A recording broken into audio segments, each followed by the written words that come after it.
ഓ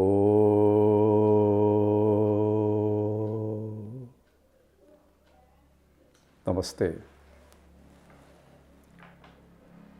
അശ്വനി മാസത്തിൽ, അതായത് കന്നി തുലാം മാസങ്ങളിൽ വെളുത്ത പക്ഷത്തിൽ പ്രഥമ തിഥി മുതൽ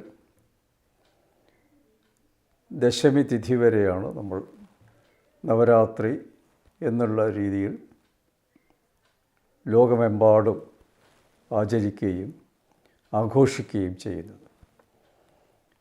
ഇത്തവണ ഒക്ടോബർ 3-ാം തീയതി ആരംഭിച്ച് ഒക്ടോബർ 13-ാം തീയതി വിജയദശമിയോടെ വിദ്യാരംഭത്തോടെ അവസാനിക്കുന്ന തീയതികളിലാണ് നവരാത്രി ആഘോഷിക്കുന്നത്. നവരാത്രി ആചരണത്തിൻ്റെ പിന്നിലുള്ള തത്വം എന്താണെന്ന് നമ്മൾ വ്യക്തമായി മനസ്സിലാക്കേണ്ടതുണ്ട്. ഇന്ന് നമ്മുടെ പല പുണ്യദിനങ്ങളും അതിൻ്റെ താത്വിക വശം അല്ലെങ്കിൽ അതിൻ്റെ ആത്മീയ വശം മനസ്സിലാക്കാതെയാണ് ആഘോഷിക്കുന്നത്. ആഘോഷത്തിൽ എന്താണ് തത്വം എന്നുള്ളത് മനസ്സിലാക്കാൻ പ്രയാസമാണ്. നമ്മുടെ ഭാരതീയ സംസ്കാരത്തിൽ ഓരോ പുണ്യദിനവും ആചരിക്കപ്പെടേണ്ടതാണ് എന്നാണ് വ്യവസ്ഥ ചെയ്തിട്ടുള്ളത്. നവരാത്രി ആചരണത്തിൻ്റെ പിന്നിലുള്ളത് ശക്തി ഉപാസനയാണ്, അല്ലെങ്കിൽ ശക്തി പൂജയാണ്.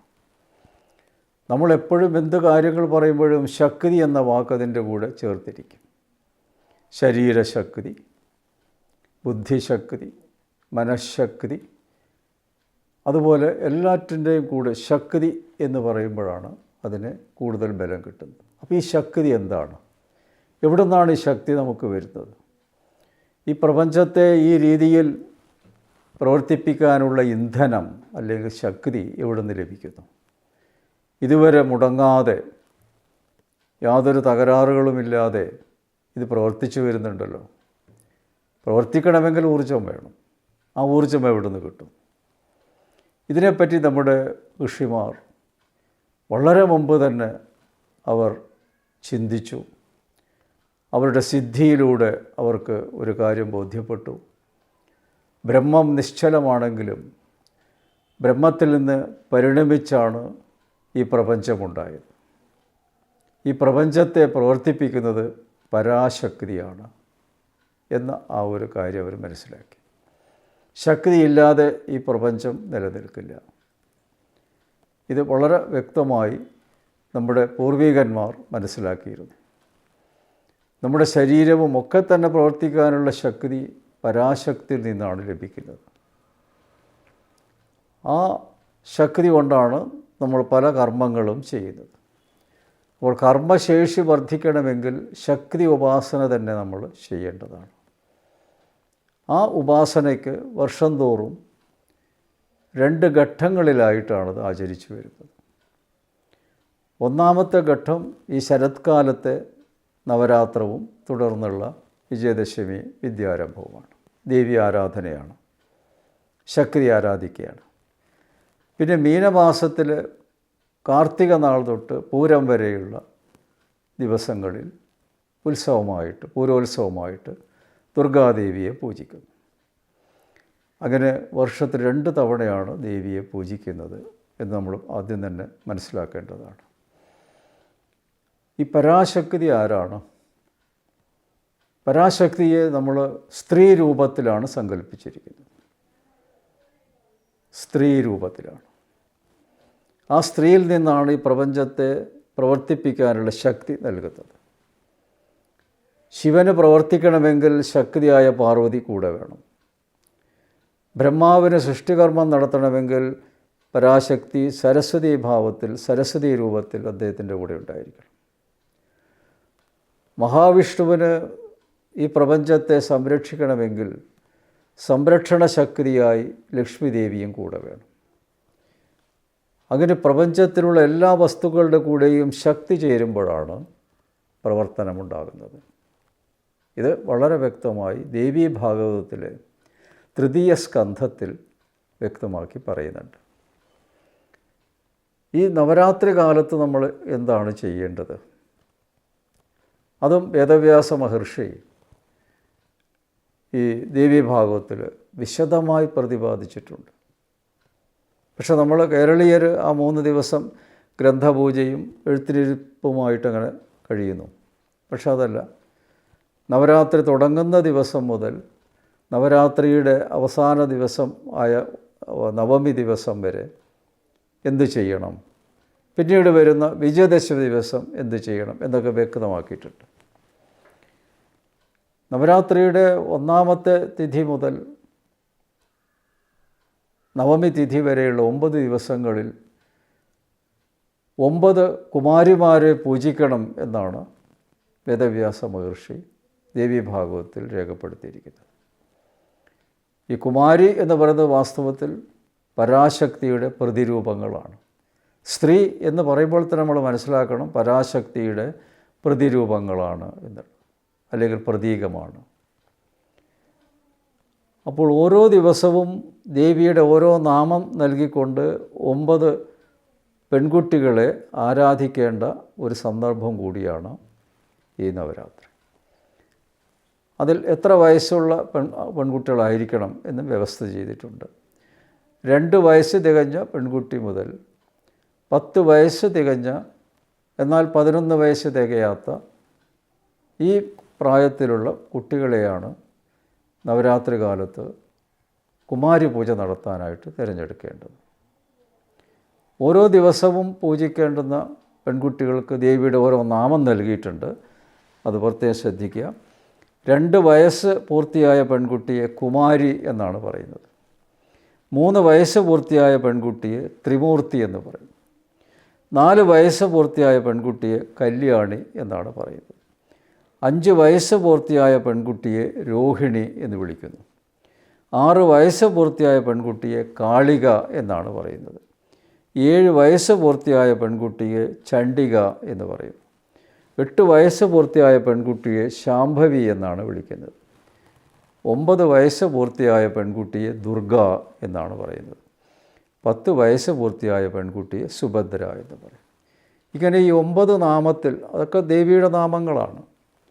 ആ നാമങ്ങൾ നൽകിക്കൊണ്ട് നമ്മുടെ വീടുകളിലുള്ള പെൺകുട്ടികളെ ഓരോ ദിവസവും, അതായത് 1-ാം ദിവസം 2-ാം ദിവസം അങ്ങനെ ഓരോ ദിവസവും ആ ഒരു പ്രായത്തിലുള്ളവർക്ക് പൂജ നടത്തണം എന്നാണ് പറയുന്നത്.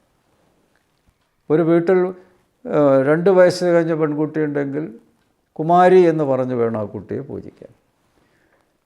അതേസമയം ഒരു വീട്ടിൽ 10 വയസ്സ് തികഞ്ഞ കുട്ടിയാണുള്ളതെങ്കിൽ സുഭദ്ര എന്ന പേരിലായിരിക്കണം. അങ്ങനെ ഓരോ നാമങ്ങളുണ്ട്, പ്രത്യേകം ശ്രദ്ധിക്കുക.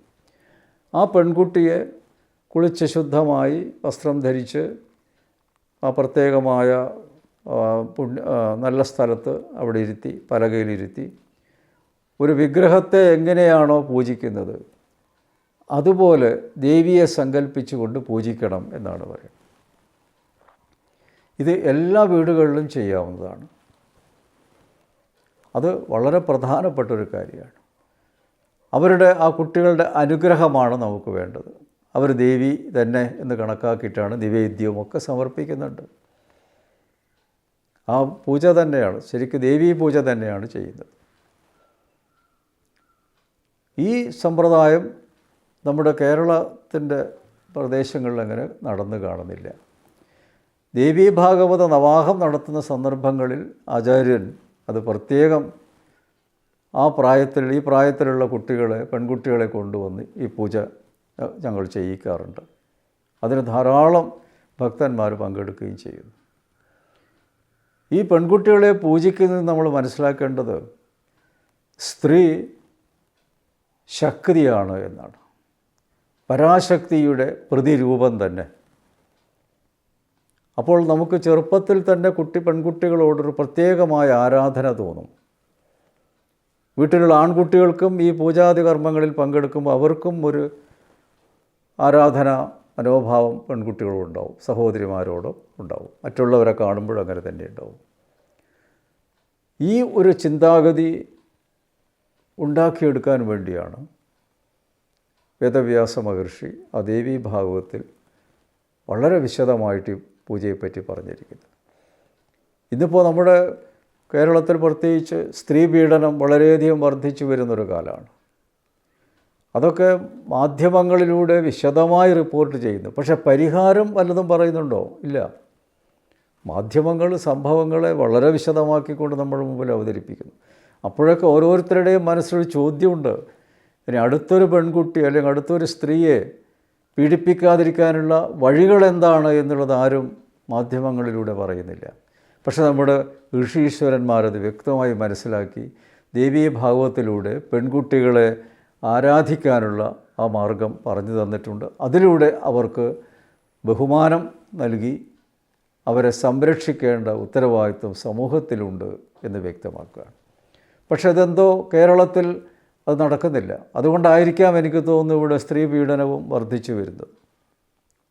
സാമൂഹ്യ തലത്തിൽ നമ്മൾ ചിന്തിക്കണമല്ലോ. ഈ ആഘോഷങ്ങൾക്ക് സാമൂഹ്യ തലത്തിലും പ്രസക്തിയുണ്ട്, ആധ്യാത്മിക തലത്തിൽ മാത്രമല്ല. കൊച്ചു കുട്ടികളെ വരെ പീഡിപ്പിക്കുന്ന ആ ഒരു മൃഗീയത നമ്മൾ പലപ്പോഴും ദൃശ്യശ്രാവ്യ മാധ്യമങ്ങളിലൂടെ ശ്രദ്ധിച്ചിരിക്കും. പിന്നെ സ്ത്രീകളെ ഒരു ഭോഗവസ്തുവായി കാണുന്ന ഒരു ചിന്താഗതിയും ഇന്ന് വളരെ വേഗം വർദ്ധിച്ചു വരികയാണ്. പക്ഷേ അതൊക്കെ തെറ്റാണ് എന്നുള്ളത് നമ്മുടെ ഋഷീശ്വരന്മാർ തന്നെ വ്യക്തമാക്കിയിട്ടുണ്ട്. കേരളത്തിലെ ക്ഷേത്രങ്ങളെപ്പറ്റി നിങ്ങൾ ശ്രദ്ധിച്ചിട്ടുണ്ടോ? ഇവിടെ ദേവീക്ഷേത്രങ്ങളാണ് ഏറ്റവും കൂടുതൽ. 1-2 കിലോമീറ്ററിൻ്റെ ഉള്ളിൽ ദേവീക്ഷേത്രങ്ങളുണ്ടായിരിക്കും. ദേവി ആരാണ്? സ്ത്രീയാണ്. സ്ത്രീകളെ പോലെ തന്നെ വസ്ത്രം ധരിക്കുന്നു, സ്ത്രീകളെപ്പോലെ ആഭരണം ധരിക്കുന്നു, സ്ത്രീകളെപ്പോലെ അനുഗ്രഹാശിസ്സുകളും കാര്യങ്ങളും നൽകുന്നു, വാത്സല്യം പ്രകടിപ്പിക്കുന്നു. ഇത് കണ്ടാണ് നമ്മൾ വളരുന്നത്. അങ്ങനെ വരുമ്പോൾ സ്ത്രീകളോട് നമ്മുടെ മനോഭാവം എങ്ങനെയായിരിക്കണം? അവിടെയാണ് നമ്മൾ ചിന്തിക്കേണ്ട ഒരു വിഷയം. ദേവീക്ഷേത്രത്തിൽ പോയി വഴിപാട് നടത്തി അങ്ങോട്ട് വന്നാൽ പോരാ. പ്രത്യേകിച്ച് പുരുഷന്മാർ ശ്രദ്ധിക്കുക. ദേവിയുടെ അനുഗ്രഹം ലഭിക്കണമെങ്കിൽ സ്ത്രീകളെ ദ്രോഹിക്കാതിരിക്കുക, പീഡിപ്പിക്കാതിരിക്കുക. അതും കൂടി ചെയ്തെങ്കിൽ ദേവി നമ്മളെ അനുഗ്രഹിക്കുള്ളൂ. എത്ര ചൈതന്യമുള്ള ദേവിയായാലും അങ്ങനെ അനുഗ്രഹം നൽകുള്ളൂ. ഇതൊരു പാഠമായി മനസ്സിലാക്കി ഇതിനെപ്പറ്റിയൊരു ബോധവൽക്കരണം കൊടുക്കാൻ ഓരോ നവരാത്രി കാലത്തും വീടുകളിലും പൊതുസ്ഥലങ്ങളിലും ക്ഷേത്ര സങ്കേതത്തിലൊക്കെ വെച്ച് ഈ പെൺകുട്ടികളെ ആരാധിക്കുന്ന സമ്പ്രദായം നടപ്പിലാക്കണം. അല്ലാതെ വെറും കലാപരിപാടികളായിട്ട് ആ ദിവസങ്ങൾ കൊണ്ടാടി പോകുന്നത് കൊണ്ട് സമൂഹത്തിന് കാര്യമായിട്ടൊന്നും ലഭിക്കാനില്ല എന്നുള്ളതാണ്. അപ്പോൾ അത് വളരെ വളരെ നമ്മൾ ഈ വർഷം മുതൽ അത് തുടങ്ങണമെന്നാണ് ഞാൻ പറയുക.